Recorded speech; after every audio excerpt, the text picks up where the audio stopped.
मान लीजिए आप आज एक बाइक बुक करते हैं लेकिन वो बाइक आपको मिलेगी 10 साल बाद, तो क्या आप उसे खरीदेंगे? शायद नहीं। लेकिन एक ऐसा टाइम भी था जब बजाज के चेतक स्कूटर को खरीदने के लिए लोगों को 10-10 साल तक इंतजार करना पड़ता था और कई बार तो उसकी वजह से शादियों की डेट तक पोस्टपोन हो जाती थी। लेकिन फिर अचानक ऐसा कुछ हुआ कि कंपनी ने उस मोस्ट डिमांडिंग स्कूटर की मैन्युफैक्चरिंग बंद कर दी। वैसे दोस्तों मैं जानना चाहूंगा, आपने आज तक बजाज की बाइक तो देखी होगी, ऑटो रिक्शा भी देखा होगा, लेकिन क्या कभी आपने बजाज की कार देखी है? अगर देखी है तो कमेंट बॉक्स में लिख के जरूर बताना, और अगर नहीं देखी तो क्यों नहीं देखी, इसका जवाब भी मैं आपको आज इसी वीडियो में आगे देने वाला हूं। साथ ही ये भी बात करेंगे कि क्यों बजाज का जो मोस्ट पॉपुलर स्कूटर था चेतक वो बंद हो गया, और बजाज ऑटो रिक्शा मार्केट में नंबर 1 कैसे बना, इसके बारे में डिस्कस करेंगे। लेकिन उससे पहले अभी तक आपने चैनल को सब्सक्राइब नहीं किया तो प्लीज सब्सक्राइब कर लीजिए, ताकि जब भी मैं कोई नया वीडियो अपलोड करूं उसका नोटिफिकेशन आपको सबसे पहले मिल जाए। नमस्कार दोस्तों, मेरा नाम है रजनीकांत शर्मा और आज की वीडियो में हम बात करने वाले हैं बजाज ऑटो कैसे बनी 2 व्हीलर और 3 व्हीलर मार्केट की किंग। सो दोस्तों बात है 1947 की, जब इंडिया आजादी से कुछ ही कदम पीछे था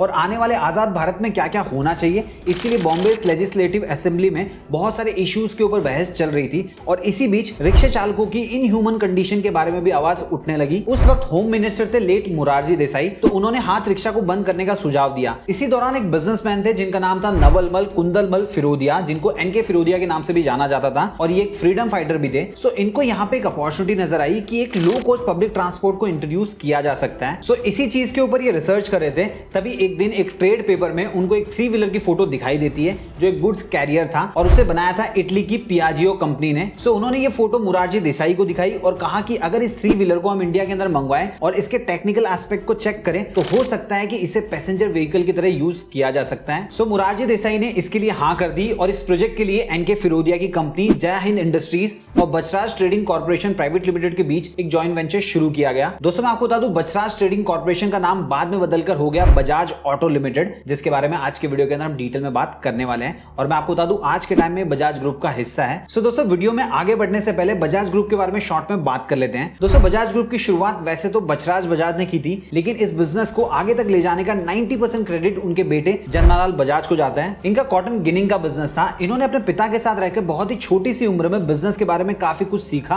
और फिर अपने पिता के बिजनेस को नई ऊंचाइयों तक लेकर गए। दोस्तों 1942 तक बजाज ग्रुप के अंडर में 12-13 कंपनीज बन चुकी थी और फिर जमनालाल बजाज का देहांत हो जाता है। उसके बाद में बिजनेस की सारी जिम्मेदारी उनके बेटे कमल नयन बजाज के कंधों पे आ जाती है। फिर वो अपने पिता के बिजनेस को और अलग अलग फील्ड्स में एक्सपांड करते हैं। वैसे बजाज ऑटो लिमिटेड की शुरुआत 1945 में बजराज ट्रेडिंग प्राइवेट लिमिटेड के नाम से हुई थी। ये कंपनी बाहर से 2 व्हीलर और 3 व्हीलर को इंपोर्ट करके इंडिया में बेचा करती थी और आज के टाइम में बजाज ग्रुप के अंडर में 40 से भी ज्यादा कंपनीज आती है। वैसे दोस्तों बजाज ग्रुप की स्टोरी भी काफी इंटरेस्टिंग है। अगर आपको उसके ऊपर भी डिटेल में डेडिकेटेड वीडियो चाहिए तो कमेंट बॉक्स में लिख के बताना, मैं अलग से वीडियो बनाकर इसी चैनल के ऊपर अपलोड कर दूंगा। लेकिन दोस्तों फिलहाल इस वीडियो में हम बात करेंगे सिर्फ और सिर्फ बजाज ऑटो के बारे में। सो 3 व्हीलर गाड़ी के बारे में और बारीकी से जानने के लिए फिरोदिया ने पियाजियो से एक 2 व्हीलर स्कूटर और 2 3 व्हीलर गुड्स कैरियर गाड़ियां मंगाई और उसके बाद में उन पे काफी ज्यादा रिसर्च की गई। उसके बाद में हरे और पीले रंग से पेंट करके और थोड़ा बहुत कस्टमाइज करके एक ऐसी गाड़ी बनाई गई जो हाथ से खींचे जाने वाले रिक्शे और 2 व्हीलर का मिक्सचर थी। ये रिक्शा सबसे पहले लेट जवाहरलाल नेहरू को दिखाया गया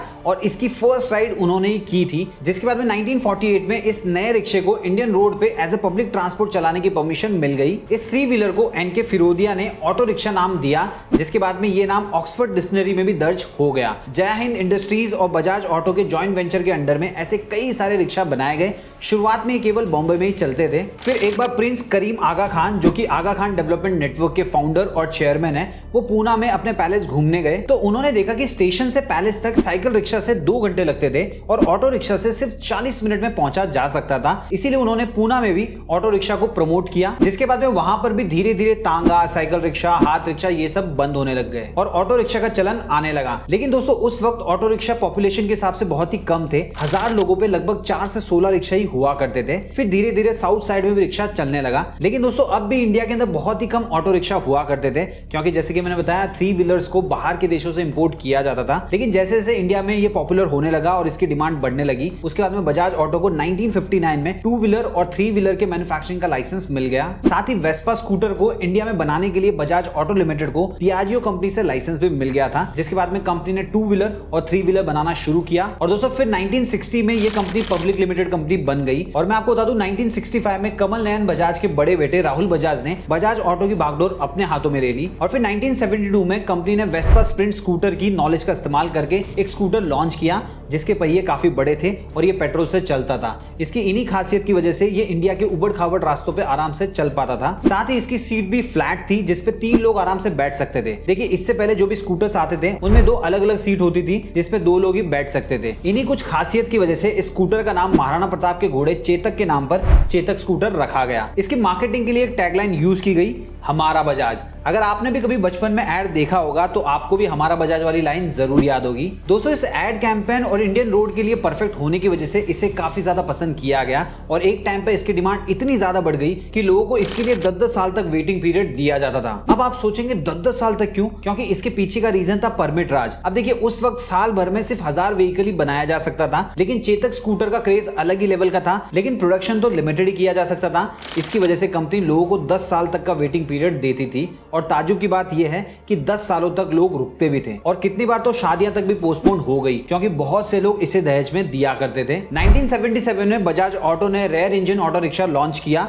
जो कि आजकल भी हमको डेली लाइफ में देखने को मिल जाता है। वैसे दोस्तों आज के टाइम में ऑटो रिक्शा मार्केट में कई बड़ी बड़ी कंपनीज हैं जैसे कि TVS motor, Atul auto, Mahindra and Mahindra और भी काफी सारी कंपनीज हैं, लेकिन फिर भी बजाज ऑटो आज के टाइम पे नंबर 1 पे आता है। दोस्तों 1980s आते आते चेतक स्कूटर की सेल कम होने लग गई, उसमें कई सारी प्रॉब्लम्स आने लग गई। जैसे कि आप खुद जानते होंगे उसे स्टार्ट करने के लिए दाएं बाएं तरफ बैंड करना पड़ता था और बहुत सारी किक मारनी पड़ती थी, तब जाके स्कूटर चालू होता था। ऐसे में जब राहुल बजाज के बेटे राजीव बजाज मैकेनिकल इंजीनियरिंग की पढ़ाई करके इंडिया लौटे तो उन्होंने स्कूटर के सेगमेंट को बंद करके बाइक बनाने का सुझाव दिया। इस चीज के लिए राहुल बजाज और राजीव बजाज दोनों की सोच बहुत ही अलग थी। राहुल बजाज नहीं चाहते थे कि स्कूटर को बनाना बंद किया जाए, लेकिन राजीव बजाज को स्कूटर सेगमेंट में फ्यूचर नहीं दिखाई दे रहा था। सो एट लास्ट ये फैसला किया गया कि कंपनी बाइक भी बनाएगी, जिसके बाद में 1984 में कावासाकी के साथ टेक्निकल सपोर्ट के लिए टेक्निकल असिस्टेंट एग्रीमेंट साइन किया गया और 1986 में लोकल मार्केट में कई बाइक्स लॉन्च की गई। अब दोस्तों बजाज की जो बाइक्स लॉन्च हुई थी वो मार्केट में थोड़ी बहुत चल भी रही थी, लेकिन 1990 के आसपास ग्लोबल रिसेशन आ गया जिसकी वजह से बजाज की सेल काफी ज्यादा कम हो गई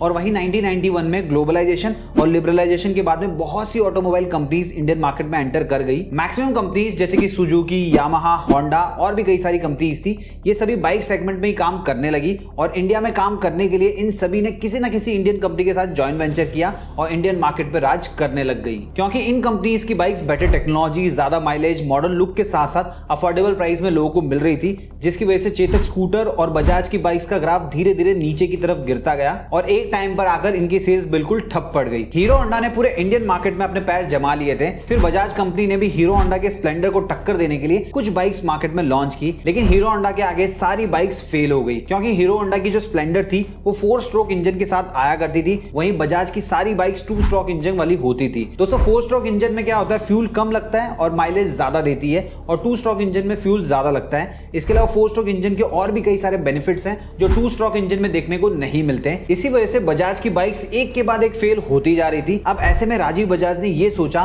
कि कब तक कॉम्पिटिटर को फॉलो करेंगे, सो उन्होंने स्पोर्टी डिजाइन वाली बाइक का एक नया सेगमेंट मार्केट में लाने का डिसीजन लिया। फिर एक स्पोर्टी डिजाइन वाली एक्सपेंसिव बाइक को मार्केट में लॉन्च किया जिसका नाम रखा गया पल्सर। ये 150 सीसी और 180 सीसी के इंजन के साथ आती थी। इसके मस्कुलर डिजाइन और स्पोर्टी लुक को काफी पसंद किया गया, साथ ही साथ में डिस्क ब्रेक और साइड इंडिकेटर की वजह से दूसरी बाइक से काफी ज्यादा अलग थी, इसीलिए पल्सर को बाइक सेगमेंट में एक अलग ही पहचान मिल गई। पल्सर अपनी एक्सपेंसिव, स्पोर्टी और बेस्ट लुक के लिए जाना जाने लगा। यहां से मार्केट में एक्सपेंसिव बाइक का क्रेज बढ़ने लगा और कुछ ही सालों में एक ऐसा टाइम भी आया कि जब बजाज हर महीने 30,000 से ज्यादा बाइक सेल करने लगा। बजाज और हीरो होंडा के बीच में जबरदस्त कंपटीशन शुरू हो गया। बजाज की पल्सर इस तरह पॉपुलर हुई कि ज्यादातर यंगस्टर स्पोर्टी लुक की वजह से इसे ही खरीदते थे, तो वहीं कुछ लोग अपना स्टेटस दिखाने के लिए भी इसे खरीदा करते थे। उसके बाद में बजाज ऑटो ने कावासाकी के साथ मिलकर मार्केट में पल्सर के अलावा भी और कुछ बाइक्स को लॉन्च किया, जैसे कि KB 100, बॉक्सर, कैलिबर वगैरह वगैरह। ये सारी बाइक्स इंडिया में तो लॉन्च की गई, साथ ही साथ में इन्हें अफ्रीका,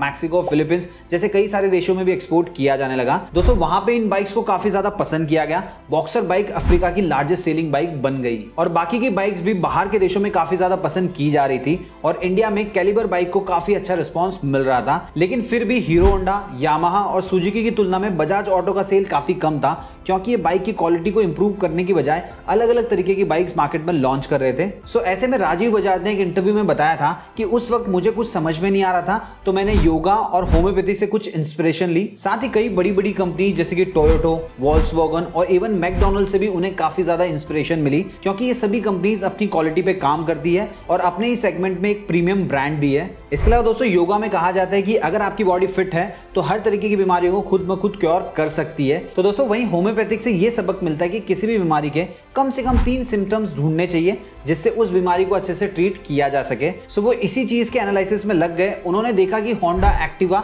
उस वक्त काफी ज्यादा पॉपुलर थी, जिसके सामने चेतक स्कूटर का कोई भी स्कोप नहीं दिखाई दे रहा था। जिसके बाद में 2006 में बजाज ने एक्टिवा को टक्कर देने के लिए एक बिना गियर का स्कूटर लॉन्च किया जिसका नाम था क्रिस्टल। ये भी मार्केट में अनसक्सेसफुल रहा। सो दोस्तों ऐसे में राजीव बजाज ने स्कूटर के प्रोडक्शन को बंद करना ही बेटर समझा और स्कूटर की मैन्युफैक्चरिंग बंद कर दी। उसके बाद में राजीव बजाज ने अपनी टीम के साथ इस बात पर फोकस किया कि वो मार्केट में अलग अलग ब्रांड नेम की बाइक्स को लॉन्च करेंगे जिनकी पहचान उनकी परफॉर्मेंस में दिखाई देगी। और इसी के साथ बजाज प्लैटिना को मार्केट में लॉन्च किया गया जो कि 100 सीसी की थी, लाइट वेटेड थी और सस्ती भी थी। और दोस्तों इसी वजह से ये जो बाइक थी ये मोस्ट सेलिंग बाइक की लिस्ट में शुमार हो गई। 2009 में कावासाकी ने अपने प्रीमियम बाइक की सेलिंग के लिए बजाज ऑटो के साथ एक डील साइन की जिसके थ्रू कावासाकी ने अपने निंजा बाइक को इंडियन मार्केट में उतारा। तो दोस्तों यहाँ पे बजाज ने एक चीज ऑब्जर्व की कि उनके पास फास्ट और मॉडर्न स्पोर्ट्स बाइक बनाने की टेक्नोलॉजी अभी भी नहीं थी। सो इसके लिए राजीव बजाज हमेशा किसी ना किसी रिसर्च में लगे रहते थे और काफी रिसर्च करने के बाद उन्हें पता चला कि ऑस्ट्रिया की एक फेमस मोटर कंपनी है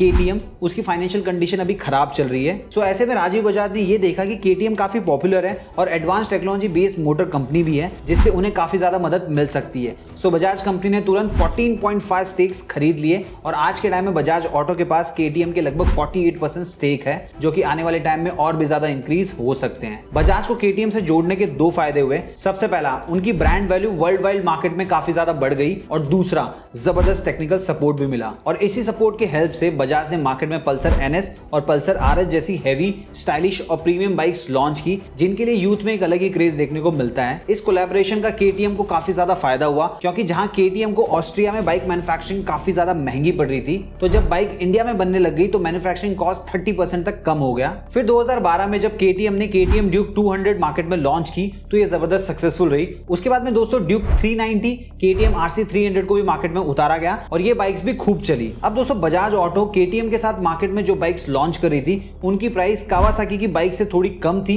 लेकिन KTM और कावासाकी दोनों एक ही सेगमेंट में काम कर रहे थे, इसलिए कावासाकी ने बजाज से अलग होने का फैसला ले लिया और 2010 में इंडिया कावासाकी मोटर्स नाम की खुद की प्रोडक्शन यूनिट शुरू कर दी और 2017 में बजाज के साथ अपनी डील्स को इंडिया में खत्म कर दिया। लेकिन बाहर के देशों में आज भी वो साथ में मिलकर काम करते हैं। बजाज ऑटो KTM के साथ आगे बढ़ता रहा और 100 सीसी की प्लैटिना से लेकर पल्सर और ड्यूक के कई मॉडल्स मार्केट में लॉन्च किए। 2017 में अपनी टेक्नोलॉजी को और बेटर बनाने के लिए बजाज ऑटो ने ट्रिम्प नाम की UK बेस्ड कंपनी के साथ टाइप करके इसी साल मतलब 2023 में स्पीड 400 और स्क्रम्बल 400X बाइक्स को लॉन्च किया। और दोस्तों ऑटो रिक्शा के बारे में तो आपको पता ही होगा, आज मार्केट में आपको सबसे ज्यादा ऑटो बजाज के देखने को मिलेंगे। इसके अलावा दुनिया भर की 90 कंट्रीज में आज के टाइम में बजाज ऑटो रिक्शा को एक्सपोर्ट किया जाता है। और अगर बात करें 4 व्हीलर सेगमेंट की तो दोस्तों इसके लिए भी बजाज ऑटो ने बहुत कोशिश की। जैसे 2010 में बजाज ऑटो ने रेनॉल्ट और निशान मोटर्स के साथ टाइप किया और मार्केट में एक अफोर्डेबल कार लॉन्च की, लेकिन दोस्तों वो कार फेल रही क्योंकि वो एवरेज कार से ज्यादा छोटी थी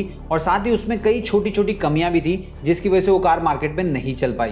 2012 में कंपनी ने एक और 4 व्हीलर लॉन्च की जिसका नाम रखा बजाज क्यूट। इसे पहले बजाज RE 600 के नाम से जाना जाता था, लेकिन वो भी बाकी कार के सामने उतनी ज्यादा सक्सेसफुल नहीं रही। इसके पीछे एक इंटरव्यू में राजीव बजाज ने यह भी बताया कि कार के सेक्टर में देरी से पहुंचने और उस पर ज्यादा ध्यान न देने के पीछे एक रीजन ये भी था कि ज्यादातर भारत में जो कार की कंपनीज है वो फॉरेन कंपनीज कंट्रोल करती है, इसलिए हमें कार सेक्टर में एंट्री ना करके बिल्कुल सही डिसीजन लिया। दोस्तों बजाज ऑटो ना सिर्फ 2 व्हीलर और 3 व्हीलर सेगमेंट में काम करती है बल्कि 2008 में कंपनी ने फाइनेंस सेक्टर में भी कदम रखा और 3 हिस्सों में बढ़ गई, Bajaj Finserv limited, Bajaj auto limited और Bajaj holding and investment limited. आज के टाइम में बजाज ऑटो रिक्शा मार्केट में नंबर 1 पे है और 2 व्हीलर के सेक्टर में इंडिया में 3rd नंबर पे आती है। हीरो मोटर्स और TVS 1st और 2nd नंबर पे आते हैं। 2020 में बजाज ने अपना इलेक्ट्रिक स्कूटर भी लॉन्च किया था जिसका नाम चेतक रखा, जो कि मार्केट में ठीक ठाक चल रहा है। लेकिन आने वाले टाइम में बजाज ऑटो साइकिल और इलेक्ट्रिक व्हीकल सेक्टर में बहुत से इनोवेटिव प्रोडक्ट लेकर आने वाला है। सो दोस्तों आपने देखा बजाज ऑटो कंपनी का मार्केट शेयर बार बार गिरा, लेकिन हार ना मानने और रेगुलर एनालिसिस एंड रिसर्च के दम पे आज बजाज ऑटो एनुअली 34,000 करोड़ से ज्यादा का रेवेन्यू जनरेट कर रहा है। साथ ही बजाज फैमिली इंडिया के टॉप टॉप 10 बिलियनर में से एक है। सो दोस्तों ये थी बजाज ऑटो की कहानी। बजाज फैमिली के अंडर 40 कंपनीज आती है जो अलग अलग सेगमेंट में काम करती है। अगर आपको उनके बारे में जानना है तो आप कमेंट बॉक्स में लिख के बता सकते हैं। उनके ऊपर मैं अलग से डिटेल में डेडिकेटेड वीडियो बनाकर इस चैनल के ऊपर अपलोड कर दूंगा। वैसे इस वीडियो से आपको क्या सीखने को मिला प्लीज कमेंट बॉक्स में लिख के जरूर बताना। इस वीडियो को अपने सभी फ्रेंड्स, फैमिली मेंबर और जान पहचान वालों के साथ शेयर करना ताकि उनको भी कुछ नया सीखने मिले। चैनल को सब्सक्राइब नहीं किया तो प्लीज सब्सक्राइब कर लीजिए ताकि जब भी मैं कोई नया वीडियो अपलोड करूं उसका नोटिफिकेशन आपको सबसे पहले मिल जाए। अगर आप चाहें तो मुझे इंस्टाग्राम पे भी फॉलो कर सकते हैं। मेरा इंस्टा आईडी hi_रजनीकांत शर्मा। मिलते हैं दोस्तों अगले वीडियो में फिर एक नए टॉपिक के साथ।